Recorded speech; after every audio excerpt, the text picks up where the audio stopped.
This video contains spoilers for the games Strangeland, Minute of Islands, and Chernobylite. These are free, really good, quality indie video games that are best experienced with as little spoilers as possible, going in as blind as possible. If you enjoy story-focused point-and-click adventure games, then I highly recommend Strangeland and Minute of Islands. If you enjoy first-person shooters with a heavy focus on story, stealth, and survival mechanics, then I highly recommend Chernobylite. So please, I highly recommend you play these games first before watching this video. I'd hate to spoil any of the many surprises all of these games have to offer. With that disclaimer out of the way, on with the video. When one becomes emotionally compromised, sometimes it's the simplest piece of advice from the most unlikely of sources that can make all the difference. Recently, I lost a friend to cancer. I was in a lot of grief.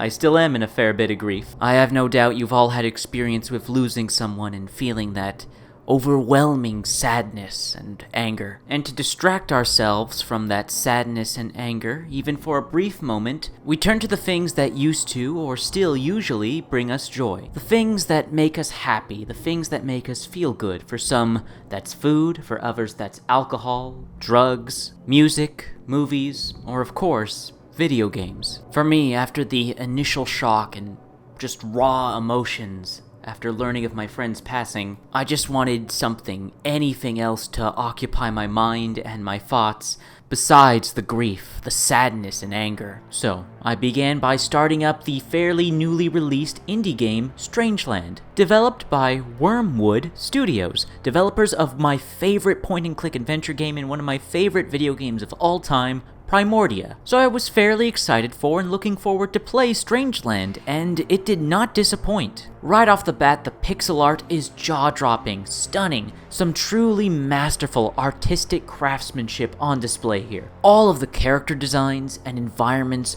are so memorable and haunting. There's a dark, twisted beauty to the art style. It's truly awe-inspiring, and the majority of the imagery to be found in this game will haunt the corners of my mind for years to come. But what is the premise of this game, you might ask? What is the context behind all of these bizarre and terrifying sights? Well, the Steam store page description reads, "You wake in a surreal carnival, where a woman cries out to you before leaping to her death. Can either of you be saved? The denizens and devices of Strangeland answer with riddles, puzzles, and warnings of a dark thing lurking at the park's peak." I don't want to give away too much when it comes to the story, because it really is something you should experience for yourself. Uncover the mystery of Strangeland for yourself. However, I will touch upon the game's overall theme, and that is a bit of a spoiler, so you have been warned. Now, Strangeland consists of many different themes, but one of the major themes, is forgiving oneself and not blaming oneself for tragedy and loss. For some people, it's very easy to get into a dark and toxic state of mind where you believe you are the source of all the world's problems and the problems of everyone around you, where everything that could go wrong is somehow your fault. For example, some self-imposed criticisms like, "You failed. This is your fault. You didn't do enough. You weren't good enough. You were too weak. You were too scared. You were too selfish." One of the main characters in Strangeland constantly berates the protagonist with these criticisms, calling them stupid, calling them selfish, blaming them for everything that goes wrong. Some players may find these comments relatable as things others have said to them or things they've said to themselves. Other players may see this as motivation to seek out this character and confront them, while other players may go out of their way to avoid this character after a few interactions with them. I would argue that this particular character, who I will not reveal for the sake of spoilers, is a very effective vehicle for driving the player and initiating an emotional response from them. It certainly worked on me, as I have had those thoughts, I have had those doubts, those self-criticisms. So when I got to the ending of the game, and one of its primary themes that I mentioned earlier was fully exposed for all to see, this video game, Strangeland, ended up giving me a very helpful reminder in my time of grief that all of these demons are just in my head, and that I can't blame myself for something I had no control over. and that's how Strangeland helped me through my grief. But this wasn't the only game. There was another.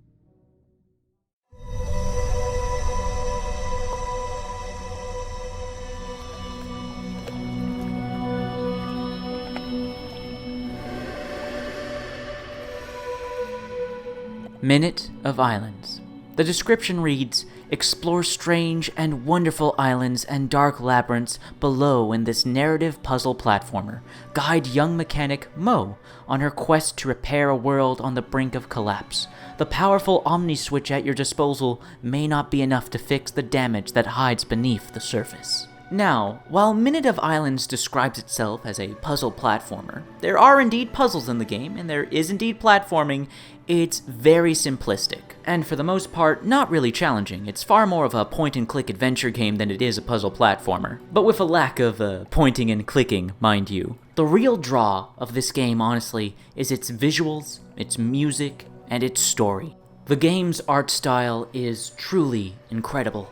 Absolutely beautiful. Everything in this game, with the exception of the clouds, is hand-drawn, giving the game such a unique identity, and for me personally, enthralling me to explore this world and see all that I could see. Getting to visit and explore every new island in this game was so exciting, eagerly anticipating what new hand-drawn wonder I would be exposed to. The art team over at developer Studio Fizbin truly knocked it out of the park with this game, and the stellar visuals are only enhanced by the sublime music, elevating both set pieces and critical story moments, encapsulating this immaculate atmosphere. Oh man, there are so many parts of this game that are just an experience you need to, well, experience for yourself. If you've ever played the indie game Gris, you may understand what I'm talking about with these intense emotional moments where the music and the visuals just work together so well to invoke this just raw, emotional, intense feeling. Particularly so at the game's climax and ending, where the game blatantly tells you its theme and overall message. Similar to the previous game we talked about, Strangeland, but not quite, and with a few other added nuances. Again, I won't spoil here, but I will say this. It's something I really needed to hear in the moment. Minute of Islands has a very powerful and important message to give, and it's one I deeply appreciated. I know I'm being very vague, but I do not want to spoil the experience for anyone who wants to go on this journey themselves. Anyways, that's how Minute of Islands helped me through my grief. But there is one more game. Another fairly recently released new indie game. Now, while this game certainly does have some dark and emotional and important themes, messages, and inspirations, this game is one that you play more so to have a good time and not just embark on an emotional roller coaster ride of an experience. I'm of course talking about Chernobylite. Ah, love. I was in love once. Ksenia. Oh, what a woman she was. She promised to cut my balls off if I ever betrayed her. And did she? What a funny guy you are. I really like you. Nah, she didn't. She dumped me. This game is wild, man. One moment you're talking to crazy people in gas masks who are breaking the fourth wall. I have to ask, how does desolate Pripyat compare to these colourful places? Hey, where there's demand, I provide supply. I'm the invisible hand of the free market. I've got Putin, Trump and Gates on my speed dial. Is that right? What about Steve Jobs? What? Yeah, him too. Of course. The next moment you're crapping your pants getting jump scared by horrific mutants.